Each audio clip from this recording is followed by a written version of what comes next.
no tejido intrincado de la historia imperial romana, emerge una figura enigmática que desafió las tentaciones del poder y se convirtió en un faro de estabilidad en medio de la tormenta política.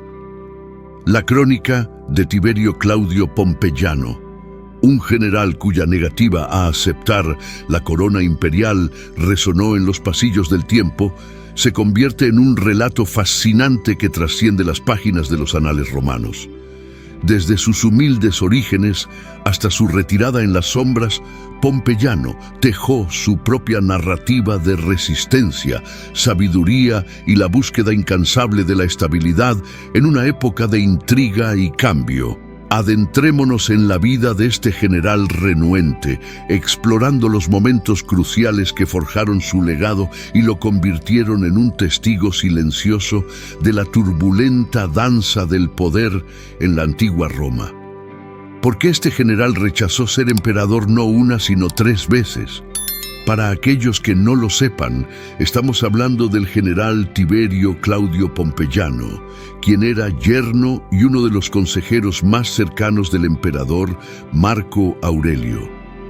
Nacido en Antioquía, Siria, a principios del segundo siglo después de Cristo, Pompeyano provenía de una humilde origen y se convirtió en uno de los generales más respetados de su época. Su padre era miembro de la orden ecuestre, que estaba por debajo de la clase senatorial. Con el tiempo, Pompeyano obtuvo la ciudadanía romana durante el reinado de Claudio. La ascensión de Pompeyano comenzó a destacarse durante la guerra romano-parta de 161 a 166 después de Cristo, cuando tenía alrededor de 35 años y estaba bajo el mando del emperador Lucio Vero, quien gobernaba junto con Marco Aurelio. Su destacado servicio lo llevó al puesto de senador y luego sirvió como cónsul en el año 162. Al ganarse la confianza de Marco Aurelio, Pompeyano fue designado gobernador militar de Panonia Inferior después de la campaña parta entre 164 y 168. En el año 16, Lucio Vero enferma gravemente y muere, dejando a la hija de Marco Aurelio viuda.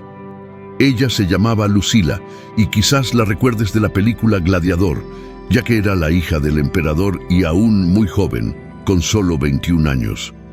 Marco Aurelio decide realizar un matrimonio arreglado entre su hija y Pompeyano, quien en ese momento ya había alcanzado el título de cónsul 2 veces. El matrimonio con Lucila consolidó la posición de Pompeyano y lo conectó con la dinastía Nueva Antonina. La confianza de Marco Aurelio en Pompeyano creció tanto que el emperador también le ofreció el título de César y heredero. Sin embargo, Pompeyano rechaza la oferta y prefiere seguir sirviendo como general. Esta sería la primera de las 3 negativas de Pompeyano a ser emperador. Alrededor de 10 años después, en el año 180 después de Cristo, Marco Aurelio muere y Cómodo, que en ese momento tenía 18 años, asume el trono. Pompeyano, como el experimentado general que era, intenta aconsejar a Cómodo que permanezca en la frontera del Danubio hasta la conclusión de la conquista de los marcomanos, según el deseo de Marco Aurelio. Sin embargo, el joven emperador tiene poco interés en continuar la guerra y decide hacer un acuerdo de paz con los marcomanos, regresando a Roma en el otoño de 180.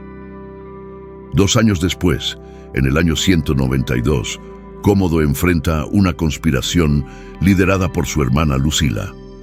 La tentativa de asesinato falla, resultando en la ejecución de Lucila y otros conspiradores. Pompeyano, alegando edad avanzada y problemas de visión, se retira de la vida pública para evitar represalias y debido a la creciente inestabilidad política en Roma. Se refugia en sus tierras, en Italia, lejos de las intrigas del poder. Con la muerte de Cómodo en 192, Pompeyano regresa a Roma y retoma su puesto en el Senado. En ese momento, Pertinax, que era prefecto urbano, le ofrece el trono imperial a Pompeyano, presentando una elección que podría cambiar el curso de la historia romana. Sin embargo, Pompeyano sorprende a todos al rechazar por segunda vez la oferta, resistiendo la tentación del poder. Pertinax aprovecha el vacío de poder y es proclamado emperador, pero es asesinado por la Guardia Pretoriana en solo 87 días. Entonces, Didio Juliano, un senador ambicioso, logra sobornar a los pretorianos para ascender al trono. Sin embargo, su apoyo entre las tropas del ejército enfrenta desafíos y Juliano comienza a temer tener el mismo destino que Pertinax. Ante esta amenaza, Juliano busca a Pompeyano con la propuesta de ser coemperador junto a él. Por tercera vez, Pompeyano rechaza la oferta, alegando su edad avanzada y problemas de visión. Esto deja a Juliano mucho más vulnerable. El 1 de junio de 192, los senadores convocan a los soldados para ingresar al Palacio Imperial y eliminar a Didio Juliano. Pompeyano, con su notable sagacidad política, previó la inestabilidad y el caos político en Roma y prefirió permanecer fuera de los reflectores, viviendo el resto de su vida en paz. La recusa persistente de Pompeyano en aceptar la corona imperial no solo desconcertó a sus contemporáneos, sino que también marcó el curso de los eventos futuros en la turbulenta Roma. A medida que el imperio continuaba su danza peligrosa entre conspiraciones, traiciones y descontento, Pompeyano permanecía en las sombras, lejos de las intrigas que amenazaban con desgarrar la estabilidad que tanto ansiosamente buscaba. Juliano, ahora en el trono, se encontraba cada vez más aislado y desconfiado. Su reinado se tambaleaba en una cuerda floja y la sombra de Pompeyano continuaba rondándolo. La negativa del antiguo general resonaba como un eco inquietante en los pasillos del poder. ¿Qué motivaba a Pompeyano a rechazar repetidamente la oferta de liderar el imperio? Pompeyano, aunque retirado de la escena política, no era ajeno a las maquinaciones que se gestaban en la ciudad eterna. Sus oídos estaban sintonizados con los susurros de la ciudad y sus ojos, a pesar de la edad y los problemas de visión, veían a través de las capas de engaño tejidas por aquellos hambrientos de poder. Con el paso del tiempo, la situación en Roma se volvía cada vez más caótica. Las intrigas palaciegas se multiplicaban y el descontento entre la población alcanzaba niveles peligrosos. Juliano, temeroso de su propia sombra y consciente de la amenaza persistente de Pompeyano, buscó desesperadamente una solución para asegurar su precario reinado. Fue entonces cuando, en un giro inesperado, Pompeyano recibió una visita en su retiro tranquilo. Juliano, ansioso y con la mirada nerviosa, se presentó ante el anciano general con una propuesta sorprendente. Ofreció a Pompeyano no solo el título de coemperador, sino también una promesa de respetar su retiro y otorgarle un papel ceremonial, lejos de las intrigas cotidianas del gobierno. La oferta de Juliano resonó en los pasillos del tiempo, pero Pompeyano, con una sabiduría que solo los años podían conferir, declinó por tercera vez. Su negativa, lejos de debilitar su posición, destacó la integridad y la visión clara que lo habían caracterizado a lo largo de los años. Juliano, ahora despojado de su último recurso, se encontró en una encrucijada. La inestabilidad política alcanzó su punto álgido cuando los senadores, hastiados de su liderazgo vacilante, convocaron a los soldados para poner fin a su reinado. El 1 de junio de 192, los destinos se entrelazaron una vez más en el Palacio Imperial. Los soldados, instigados por la desconfianza y el descontento, entraron en el palacio con determinación. Juliano, sin aliados y sin el respaldo del pueblo ni del ejército, se enfrentó a su destino inevitable. Mientras tanto, Pompeyano, desde la distancia, observaba con serenidad el desenlace de los eventos que él había decidido evitar.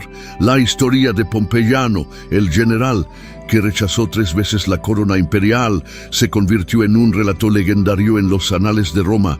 Su negativa firme ante el poder encarnó la resistencia ante la tentación y la sabiduría de reconocer cuándo retirarse, incluso en medio del caos.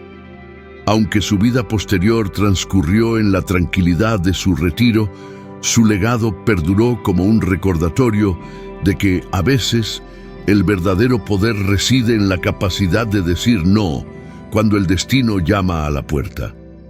El crepúsculo de Juliano marcó un capítulo oscuro en la historia romana, pero la negativa de Pompeyano reverberó mucho más allá de las murallas del palacio imperial. Con la desaparición de Juliano, la ciudad se sumió en una mezcla de alivio y ansiedad. Los susurros de conspiración aún persistían, pero la figura tranquila de Pompeyano seguía siendo la personificación de la estabilidad en medio de la tormenta.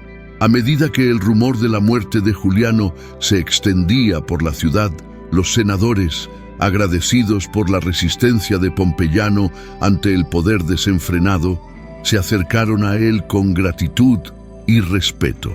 Pero el viejo general, con la humildad que siempre lo caracterizó, declinó cualquier intento de reconocimiento.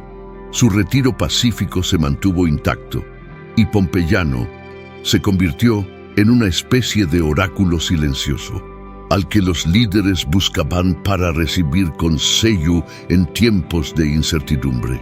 A medida que la década avanzaba, Roma continuó su danza en el filo de la navaja, con emperadores que subían y caían como cometas fugaces en el cielo nocturno. Pompeyano observaba desde la distancia, un observador sabio y paciente. Sin embargo, la ciudad, al igual que los vientos cambiantes, no podía permanecer en calma por mucho tiempo. En el año 211 después de Cristo, con Pompeyano entrando en los últimos años de su vida, una nueva figura emergió en la escena imperial. Era Septimio Severo, un líder militar decidido que buscaba consolidar su poder en un imperio cada vez más dividido. Con su mirada fija en la grandeza, Severo no tardó en reconocer la sabiduría y la experiencia que aún residían en el anciano general retirado. En un acto que resonó con la ironía de la historia, Severo buscó a Pompeyano con una propuesta similar a las que él había rechazado en el pasado. La sombra del pasado parecía perseguir a Pompeyano, pero el viejo general, con su semblante imperturbable, escuchó atentamente las palabras de Severo. Esta vez, la oferta no era para compartir el trono imperial, sino para ser un consejero de confianza en las decisiones militares y estratégicas. Severo, consciente de la habilidad innata de Pompeyano para la táctica y la diplomacia, veía en él un aliado valioso para asegurar la estabilidad del imperio. Pompeyano, ahora anciano y reflexivo, contempló la propuesta con seriedad. La historia había dado vueltas y vueltas, pero su compromiso con la estabilidad de Roma seguía intacto. Después de una pausa que parecía eterna, Pompeyano aceptó convertirse en consejero de Severo, un último acto en su intrincada danza con el destino. En los últimos años de su vida, Pompeyano aportó su sabiduría y experiencia al servicio de Severo. Su influencia silenciosa se dejó sentir en las decisiones clave que guiaron al imperio a través de tiempos turbulentos. Pero incluso en este nuevo papel, Pompeyano no buscó el poder ni la gloria. Su única ambición era contribuir a la estabilidad que había defendido toda su vida. La historia de Pompeyano, el general que rechazó 3 veces la corona, llegó a su fin con su fallecimiento en el año 218 después de Cristo. Aunque su nombre no ocupó los titulares de la historia imperial, su legado perduró como un faro de sabiduría y resistencia en una época de caos y cambio. En las páginas del tiempo, la figura de Pompeyano se erige como un recordatorio eterno de que, a veces, la grandeza reside en la humildad y la capacidad de decir no cuando el destino llama. Las páginas de la historia romana retienen la huella indeleble de Tiberio Claudio Pompeyano, un hombre cuya negativa persistente a ser emperador dejó una marca duradera en el tapiz político de su época. A lo largo de su vida, Pompeyano fue más que un general hábil. Se convirtió en un símbolo de la resistencia contra la vorágine del poder desmedido y una encarnación de la estabilidad que Roma tan desesperadamente necesitaba. Su retiro tranquilo, lejos de las intrigas palaciegas, no fue un acto de abandono, sino una elección deliberada para preservar la paz y la cordura en una ciudad envuelta en la vorágine del cambio constante. En el crepúsculo de su vida, Pompeyano aceptó un papel de consejero en los últimos compases del imperio, mostrando una vez más su compromiso con la estabilidad y la prosperidad de Roma. El legado de Pompeyano perdura como una lección atemporal sobre la verdadera grandeza, recordándonos que la resistencia ante las tentaciones del poder y la humildad pueden ser armas más poderosas que las coronas efímeras. En un mundo donde el poder a menudo corrompe, la figura de Pompeyano se erige como un faro de sabiduría, un recordatorio de que la verdadera grandeza reside en la capacidad de decir no cuando la tentación del poder llama a la puerta. En las páginas del tiempo, la historia de Pompeyano se mantiene como un relato cautivador de un hombre que, a pesar de las tormentas políticas, eligió el camino menos transitado, marcando así su lugar inmortal en la memoria de Roma.